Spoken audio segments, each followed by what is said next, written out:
माझ्या आयुष्याची सुरुवात खरं तर पुस्तकात दिल्याप्रमाणे छोटीशी मी स्नॅपमध्ये स्टोरी सांगतो. धुळे जिल्हा खानदेश पट्ट्यातील साक्री तालुका सांगोळे हे माझं गाव. त्या गावाच्या नदीलगत इंदिरानगरमध्ये आमची छोटीशी दिलवस्ती, त्याला आम्ही खानदेशमध्ये ब्लॅकी म्हणतो.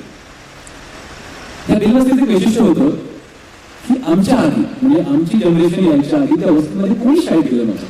पण सिंगल पर्सन शाळा कशी असते कोणी पाहिलंही नव्हतं. सर्व लोकांचा 3 व्यवसाय होतो. एक म्हणजे मासेमारी करणे, शेतामध्ये जाऊन मजुरी करणे आणि बहुच्या फुलांपासून दारू काढणे. आणि हा व्यवसाय हे पूर्ण जीवन वर्षानुवर्ष चालू होतं. मला आठवतं ज्यावेळी आमची आई लुगडं नऊवारी लुगडं असायचं ते घ्यायला जायची तेव्हा आई त्या लुगड्यामधून टाकायची, त्याचे 2 पार्ट करायचे आणि एक पार्ट त्याला खांडवा म्हणतात आमच्या भाषेमध्ये, ते